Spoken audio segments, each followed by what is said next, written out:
Right now, on to the point, a weather impact alert. Strong downpours continue through tonight with another storm system headed our way. How much more rain and snow we could see. We have team coverage as communities deal with flood concerns, wind and snow, plus combating fentanyl overdoses. A revolutionary scientific breakthrough could change the opioid crisis, and the team that developed it is right here in Stockton. A possible trade war with China, what to expect as the country puts its own tariffs on American products, and eliminating the Department of Education. What I want to do is let the states run schools. New developments tonight as the White House reportedly drafts an order to change America's schools. Good evening. Thank you so much for joining us on To The Point. I'm Alex Bell. Tonight, we are tracking a weather impact alert. We know that a winter storm is bringing a lot of rain and snow to our area. We have team coverage tonight from the Valley to the Sierra. But first, Sacramento County has issued an emergency proclamation in response to levee erosion. This is on the levee east of Dillard Road and south of Highway 16 at the Cosumnes River. The county says the threat of levee failure is low, but their Office of Emergency Response has developed a response plan if those conditions worsen. Of course, we'll keep you posted on that. But I want to go ahead and turn things over to meteorologist Carly Gomez, who is tracking all this. Carly, how are we looking out there? All right, if you just heard it or are hearing it now, we are seeing a solid line of showers moving through right now. And you can see that in that orange and yellow, now pushing past areas of downtown Sacramento and Elk Grove into our friends, into Rancho Cordova, Carmichael, Citrus Heights, into Roseville. We're seeing that long line all the way up toward Grass Valley. Just heavy downpours expected, but right behind it, we're going to start seeing things ease up just a bit into our overnight hours, expecting things to start slowing down into Wednesday morning. So far, precipitation since midnight has been over an inch of rain, and the numbers still are going to continue rising as we get toward midnight. 2 3/4 inches near Santa Rosa, and a lot higher totals even in some foothill spots. Right now, watches, warnings, and advisories across Northern California, from flood watches and advisories to even an avalanche warning for areas of the backcountry in the Sierra. We're also looking at some strong wind gusts right now. Current winds have finally started to slow down just a bit. As you see just behind that line, you're seeing 10 to 15 mile per hour winds, and then the gusts now getting as high as about 20 to 35 miles per hour in our valley, and as high as 48 mile per hour wind gusts in areas of Placerville currently. Now we're seeing most of this passing through, but today earlier we got almost up to 50 mile per hour wind gusts across our region, with 62 recorded at South Lake Tahoe. Now throughout our day, we'll see still this weather impact alert through tonight into early tomorrow morning, coming to an end with valley rain and Sierra snowfall. Areas of flooding continues with intense rain and downpours tonight, and we are seeing some areas with more of those snow totals adding up. We'll talk more about that coming up. All right, Carly, thank you. The increase in rain is causing our rivers and creek levels to rise. This is video of the Sacramento River in Old Sacramento just this afternoon. You can see there the water level nearing the Tower Bridge. Of course, we're keeping a close eye on that. Now, this rain is also wreaking havoc in the areas of the valley and the foothills. It's causing flooding and even a 10-foot sinkhole. ABC 10's Roxanne Elias joins us live from Slough House. We're here near Jackson Road, where there is major flooding and the road has been closed down by officials. You can see Deer Creek going over the road as we've been here. Multiple people trying to get through. They drive about 100 feet down and then turn around. Now, earlier today, we were in a different community near Placerville where a sinkhole is causing major concern. Chief Eddie Dwyer, the fire chief for the Mosquito Fire Protection District, says crews stumbled upon it when returning from an emergency call on Gravel Road on Monday. Orange cones were placed there around the sinkhole that's about 10 feet wide and 10 feet deep. After inspecting it, it's believed it was caused after the drainage pipe was clogged and water made its way underneath the road. Dwyer says the sinkhole also grew overnight with more rain and says right now there's no way to see how much damage has been caused. I'm greatly concerned about committing fire engines over here and have them sink and completely block any type of access. So this is a one-way in, one-way out roadway. So it does cause considerable issues for our response capability to the residents beyond this point. The fire chief says he plans to speak with residents in the next few days and try to find a solution for repairing the road since it is a privately owned one. Now, here in Slough House, as we've said, multiple people have tried to ignore the signs, tried to get across. A nearby neighbor says that they've seen at least one person every year have to be safe, so he advises against trying to get through that flooded road. In Slough House, Roxanne Elias, ABC 10. Roxanne, thank you. And take a look at this. A major mudslide this afternoon in Sonoma County caused a house to slide down a steep hillside into the Russian River. Sheriff's deputies say the home was empty, but rescue crews searched through the water and debris. About 10 homes in the area were evacuated. Rain, snow, and everything in between has been falling today on I-80. There was also a report of at least one semi spin out early this morning. ABC 10's Luke Cleary spent the day along I-80 in Kingvale, where Caltrans is operating chain controls. I'm here at Kingvale, just off of I-80. There's a lot of activity here because we are just past the Caltrans chain control station right over this way, and we've seen literally 100 or more trucks on the side of the road installing chains as they try to make their way up eastbound into the mountains. We're going to go ahead and speak to Caltrans spokesperson John O'Connell is here with me right now. And John, there was a report of a spin out, a semi truck spun out earlier today on I-80. What are crews doing out there to keep traffic moving? Well, I mean, we did. We had a spin out earlier this morning around 9 a.m. It only lasted about 25 minutes before we were able to get the road clear. So nothing too major, thankfully. But yeah, our maintenance crews are ready. They are prepared, fully staffed, and they're out on the roads right now, keeping everything clear. All right, John, thank you. John O'Connell with District 3 at Caltrans. And once again, there are crews out here trying to make sure that people remain safe on these roads. Chain controls in effect. As you can see, this vehicle making its way back up the mountain. We'll continue to have coverage for you on air, online as well. But for now, reporting in Kingvale, Luke Clary, ABC 10. Our weather coverage does not end here. You can also stream the latest weather news and extended forecast on our free ABC 10 Plus streaming app.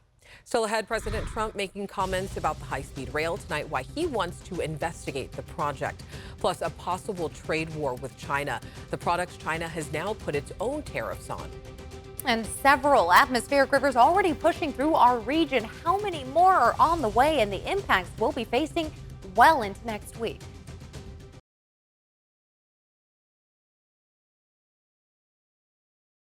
All right, a lot happening in our forecast. I want to get straight over to meteorologist Carly Gomez because we're continuing to track that rain and snow, which could impact a lot of people. Definitely, and it has all day long. Strong wind gusts have been pushing through along with that heavy rain, and we may have just saw the last line of downpours moving through as we speak. Continuing to shift toward the east, but a weather impact alert is being issued for today. We're seeing a storm coming to its end, I should say, but the next storm system still on the way as we get a small transition period on Wednesday. We're still going to be looking at more rain and snow on the way now through Wednesday morning, small break throughout your Wednesday, and then Thursday to Friday morning. Seeing the next storm system set to arrive, a low pressure system just in the Pacific Northwest with a very long associated cold front tapping into an atmospheric river, and then we'll continue to see some more showers headed our way into Thursday and Friday. A flood watch in effect until 4 a.m. on Wednesday for our valley spots, Sierra, foothills, and Bay Area.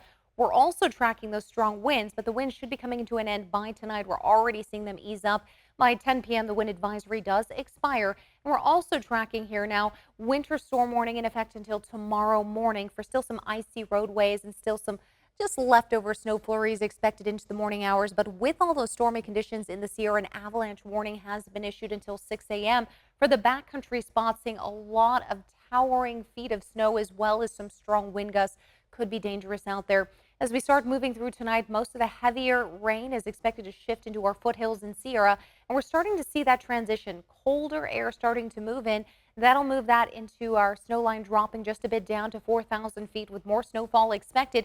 Then we finally get a little bit of a break. By 10 p.m., we're also starting to see a bit of clearing happening. And then getting into the early morning hours of Wednesday, we still could see a little bit of those scattered showers, but otherwise mostly clear skies. Finally, by Thursday morning, heavy rain pushes through once again with Sierra snowfall coming into our Friday.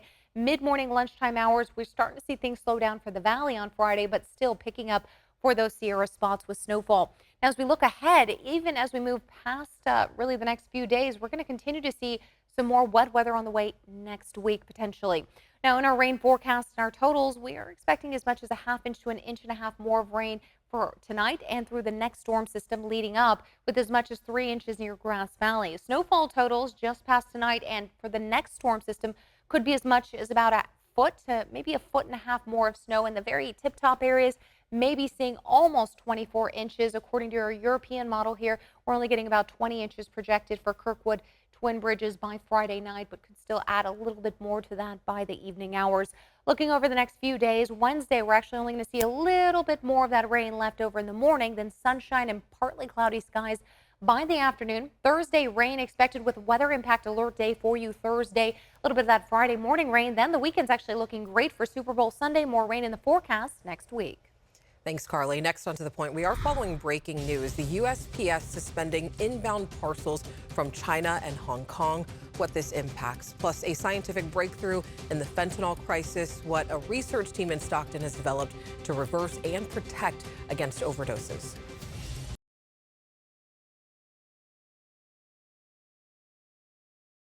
Breaking news just into the newsroom. If you are expecting packages from USPS from China and Hong Kong, the Postal Service says they are temporarily suspending international package acceptance of inbound parcels until further notice. The Postal Service says letters and flats from China and Hong Kong will not be impacted. Now, we have reached out to USPS for more information about this suspension. Of course, we'll bring you the details as we get them. And tonight, ABC News received this letter that large groups of U.S. aid workers are now receiving. U.S. aid staff are being placed on paid administrative leave. The email placing staff on administrative leave was sent to the same all-staff email that was used to inform employees that offices were closed just earlier this week. The letter states to employees, quote, "You will remain on administrative leave with pay until otherwise notified." The letter was sent by the acting deputy administrator and new head of the U.S. aid. Tonight, the U.S. and China are going head-to-head over trade. China imposed retaliatory tariffs on American goods after Trump imposed 10% tariffs on Chinese goods that went into effect just overnight. American goods impacted by China's new tariffs include coal, liquefied natural gas, crude oil, agricultural machinery, and pickup trucks. Minerals used to produce high-tech products are also facing restrictions.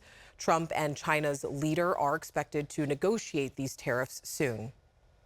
Today, President Trump and Israeli Prime Minister Benjamin Netanyahu met at the White House. White House officials say President Trump is focused on releasing Israeli hostages while hammering out the second phase of a hostage deal. Trump says he has not ruled out sending U.S. troops to Gaza. He also wants the U.S. to take ownership of the Gaza Strip and redevelop the land after Palestinians are resettled elsewhere. Tonight, ABC News reports the Trump administration is taking steps to shut down the Department of Education, potentially sending education policy back to the states. And it comes as some of Trump's most controversial cabinet nominees are one step closer to confirmation. Today, the Trump administration taking steps to dismantle the Department of Education. Sources tell ABC News President Trump is expected to call for the Education Secretary to submit a proposal for dismantling the department and for Congress to pass legislation to shut it down. Trump has promised to send education policy back to the states. We spend more per pupil than any other country in the world, and we're ranked at the bottom of the list. We're ranked very badly.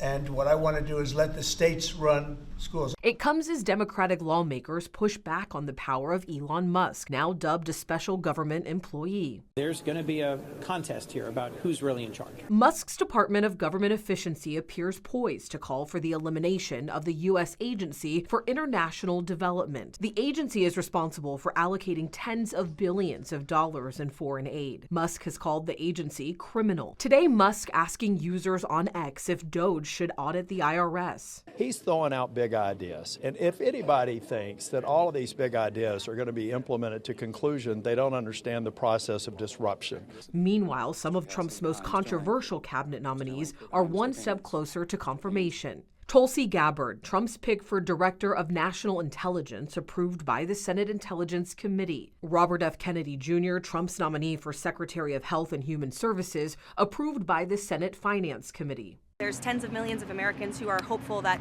RFK Jr. will be the next HHS Secretary, and we expect all Senate Republicans to stand tough and strong and vote for him.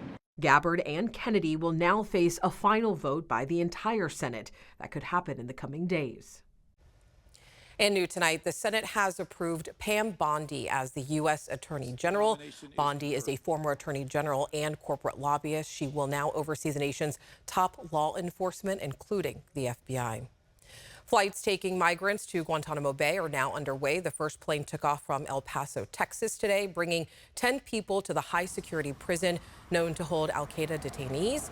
A U.S. official says the people on the flight are suspected members of a Venezuelan gang and will not be co-located with existing detainees. Today, while in the Oval Office, President Donald Trump called for an investigation into California's high-speed rail project.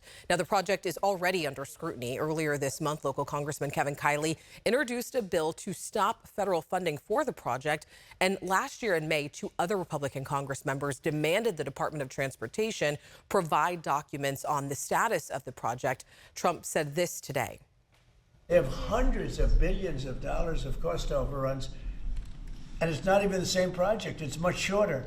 It's way outside of San Francisco and way outside of Los Angeles. So we're going to be looking into this. We reached out to the California High-Speed Rail Authority for comment. They referred us to this post on X saying, "Ignore the noise. We are busy building," and highlighted progress made. Meanwhile, Governor Newsom is traveling to Washington, D.C. to meet with Congress and the Trump administration over federal funding for Los Angeles wildfire recovery. It comes as the state legislature just approved legislation to fund future lawsuits and provide some immigrants with legal aid. Tonight, it could be a breakthrough in the opioid crisis. Researchers in Stockton have developed a new overdose reversal drug delivery system they believe can save lives. And it comes as thousands of Californians are dying or being hospitalized each year from opioid overdoses, with most cases involving the use of fentanyl. ABC 10's Becca Habegger reports from the lab at University of the Pacific. We'll keep it like this. Here in Professor Mamoun Al-Hamadsheh's lab at University of the Pacific's Thomas J. Long School of Pharmacy, researchers have discovered what they believe could be pivotal in the nation's opioid crisis. We believe this is a scientific breakthrough in the field of drug delivery. You've probably heard of Narcan, the life-saving nasal spray that can be administered to someone unconscious from an opioid overdose and almost instantly reverse the overdose. The active ingredient in Narcan is called naloxone. We are repurposing, we are empowering naloxone. Professor Al-Hamadsheh and his team have developed a new way of delivering naloxone to the body, an injection that deposits several days' worth of naloxone just under the skin, which sprinkles itself throughout the body over the course of a week. At least a week. I mean, that's the exciting thing we've seen. I mean, if you look at the typical Narcan, which is basically the one that you find over the counter in some pharmacies, they stay in the body for maximum a couple of hours. Fentanyl and other potent opioids can stay in the body for several hours, he says, outlasting the overdose reversal power of one Narcan dose. He says this long-acting naloxone delivery system, called HD5, can be used to reverse an overdose or prevent someone from overdosing. This is crucial for mass casualty situation. For example, he says a U.S. soldier entering hostile territory could take the drug to protect against an opioid-based chemical weapon for an entire week with just one injection. The team's discovery, which has only been tested on animals so far, though with promising results, was published last month in the prestigious journal Nature Communications. I'm very proud of the impact that this could have. Hala Alderwood is a postdoctoral research fellow here in Professor Al-Hamadsheh's lab and first author of the study. She says the drug delivery system, if eventually FDA approved for humans, as they hope, could help save the lives of teens who accidentally overdose on fentanyl. They take pills that they don't know it's fentanyl, but sadly it's laced with fentanyl. So they die and they didn't know they are taking fentanyl. Public health officials say illicit drug dealers are adding fentanyl into pills and products that don't normally contain opioids to make them more addictive. As for the future, the team hopes this long-acting drug delivery system could be used for other drugs as well, including insulin for diabetes patients, cancer drugs, and more. In Stockton, Becca Habiger, ABC 10. And the professor tells us the work has been funded with a $2 million grant from the National Institutes of Health. We asked if the team is worried that the money could dry up, given the Trump administration's attempts to freeze and cut federal funding. The professor tells us that because their work is targeting the opioid crisis, something President Trump has cited as a major concern, he is confident their funding will continue and hopefully grow. Stay with us. We're back after the short break.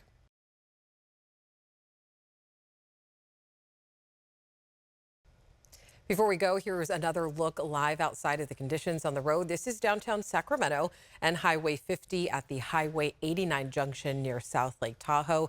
A winter storm has brought rain, snow, and gusty winds to our area. So don't forget, our weather team is tracking the impacts, and we'll have more on the changing conditions on our ABC 10 Plus TV streaming app. As always, thank you so much for watching and for inviting us into your home. If you have something that you think we should be looking into, make sure to reach out to me and the team. Have a great night. Please be safe on the roads. Take your time, and we'll see you tomorrow.